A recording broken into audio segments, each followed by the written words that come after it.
Good morning. My name is Bill Sullivan. I'm the Vice President General Manager for U.S. Federal Business at Denodo, the logical platform data company. We're interviewing Dr. Joe Perez on behalf of CDO Magazine. It's a pleasure to have Dr. Perez join us. Well-known public speaker at conferences around the world, and is going to share his thoughts on data, how to make it actionable, how to make it relevant, and how to deliver value through data. Do you get involved with some of the storytelling, the narrative to the legislature at all as a result of the output of the technology I in the wish DHHS I area? wish I were. My current role does not include that as part of my responsibility. Oh my goodness, I would be chomping at the bits, because not only in my role as senior systems analyst, team leader, I help run a data warehouse. On an interim basis, right now, I manage a data warehouse. But in another capacity, I speak at conferences across the globe, and I really uh, I really enjoy advocating for data governance, data storytelling, making data actionable. How do you get from concept to reality? How do you go from being in data denial to being data driven? Continually trying to challenge people to turn their ideas on their side and look upon it in a new light. You have to look, link, listen, leverage, and learn. The 5 L's of data-driven decision making. Again, not the point is, I wish that my role included doing that, as I am a strong advocate for that. And yeah, I do that at conferences. Unfortunately, my role does not include a capacity to do that in front of the legislature, Yeah. though I think I could probably talk them into more involvement, perhaps. But no, that's not my role at current, Okay. unfortunately. No worries. So you did touch on the fact that you're doing a lot of public speaking, and I saw your, I reviewed a lot of your material there. I'm curious, as you go into next year, what do you see as some of the biggest opportunities and the biggest challenges, that you're going to guide people on as it pertains to their use of management of data? And I'll. Hmm. Sure. So one of the one of the things that I see is again, people that are having a hard time deciding between going with their gut and going with the data.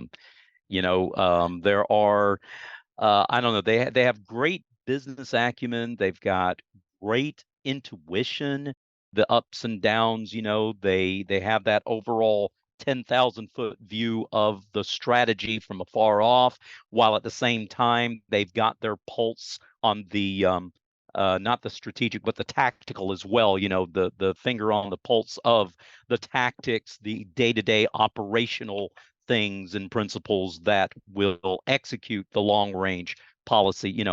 To the extent that leaders can do both, strategy and tactics, both the long view and the operational view, I think they're the ones that are going to have the most success. But even in the midst of that, yeah, they think just because I've got my finger on the pulse of what's going on, that I can simply rely on those instincts. I can simply rely on that intuition. Now, to be honest, I would take somebody with a good business savvy over a brainiac any day, because sometimes it just takes that common sense to get through and figure out how to solve a problem. But at the same time, I believe that intuition that's that's accurate is an intuition that's going to be informed. And what is it that informs our intuition? Nothing other than data, right? Is having a clear view of what are those different hard, fast data points that are coming in. Yeah, use that business savvy, but temper it with a knowledge of the specific data. You think your trends are going up and down, but if you're not paying attention to the data, then you could be blindsided by something you weren't expecting.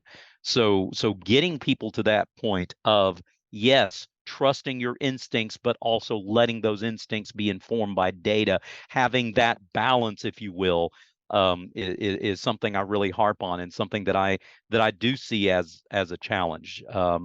And the issue, the problems come when people go either to one extreme or the other, right? Trusting the instinct so much that they're ignoring the data, or trusting the data so much that they're ignoring their instinct. You need to have both. They need to be balanced, and be able to achieve the goals that you're striving for. I see that as a challenge, and that's what I want to do, is challenge people to, to break out of that comfort zone, go the extra mile, and simply blow away the status quo. Right. Look at an expectation. It's something that ought to be exceeded, not something that you just meet. And how do you do that? Again, looking at your data and looking at ways that you're going to do things better today than you did yesterday, and even better tomorrow. So I see those as some of the biggest challenges before businesses and government today. It's an analogy, I was thinking as you were explaining it, between new pilots who are visually flight rated, they're just looking around, and experienced pilots who are instrument flight rated. The latter can fly at night, they can fly in weather, they can fly in snow, they trust their instruments. But the best pilots have both skills. My sense is Yes. that executives, both commercial as well as government, they want to be a data-driven organization. They want to be instrument-rated pilots, but it's very difficult if you've been doing something for a bunch of years to say, okay, I'm going to trust the data even though it says something different than what my intuition tells me. The instrument-rated pilots will do that, and they'll be able to keep flying. So it's an interesting juxtaposition we're in right now. My sense is Yes, it a lot is. of executives are getting there. Not quite there sometimes, but they're getting there. But it also speaks to the importance of data integrity. And you touched on that Yes. earlier, right? Making sure there's not garbage in the data, making sure it's up to date, it's accurate, being able to trust the lineage of the data, and make sure that what you're getting is accurate. So this has been a fascinating conversation. Is there any other points that you'd like to share with our viewers today that maybe I've missed, that you think that in the years to come, that your experiences or what you see, that you think people would benefit by knowing? Sure. Bill, that's an excellent question. I thank you for asking. And again, it's my honor to be here on your program today, sir. So, as renowned data scientist and author Jonas Jones once said, data is not information. Data is not knowledge. Data is potential, he said. Okay. I believe that these words aptly encapsulate the essence of our conversation today, Bill. And data in its raw form is this vast reservoir of potential just waiting to be transformed into these actionable insights that we've been talking about, insights that drive innovation, enhance decision making, and quite literally shape the future as we know it. It's through data analytics, that is the science of extracting some sort of meaning from data, that we unlock this great potential and harness its power to make a positive impact. That's what you want, a positive impact on the world around us. And as organizations and governments continue to embrace data-driven approaches, again, the mantra that I'm constantly advocating here with passion here, the role of data analytics is going to become increasingly crucial, in my opinion.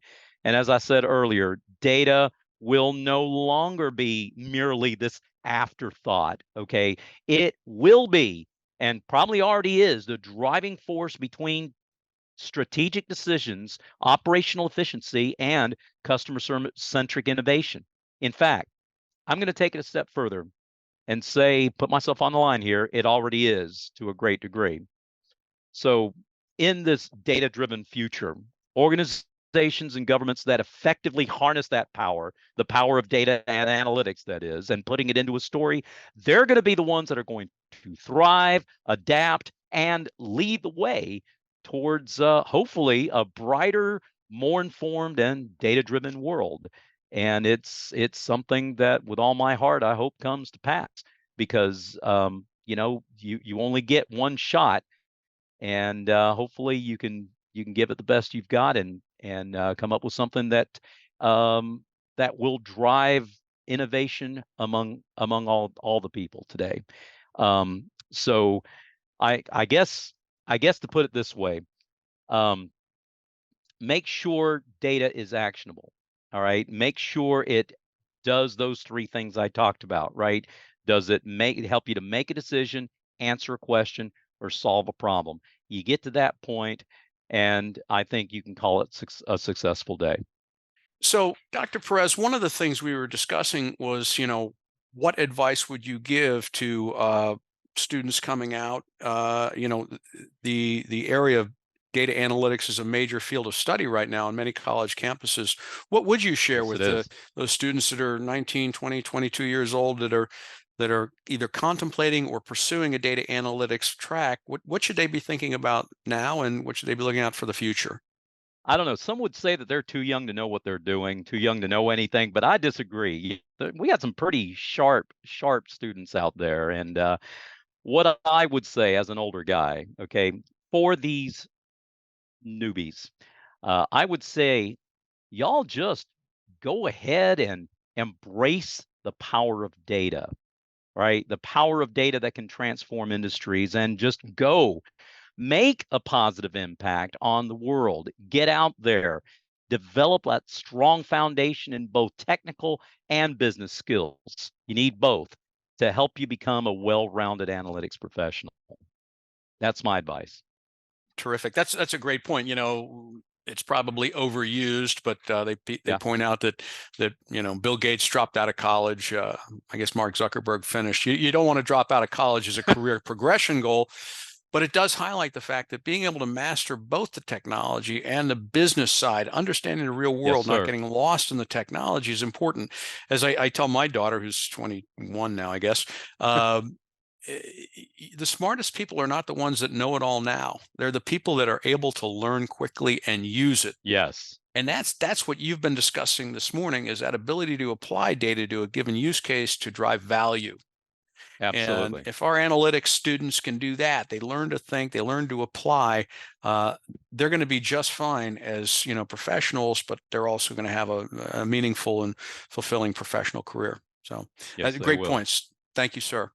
On behalf of CDO Magazine, we're truly grateful for you joining us this morning. We wish you all the best efforts there in North Carolina, and hopefully I'll be able to catch your presentation at a conference soon. Sounds great. Thank you so much. The honor and pleasure have been mine, sir. Thank you so much.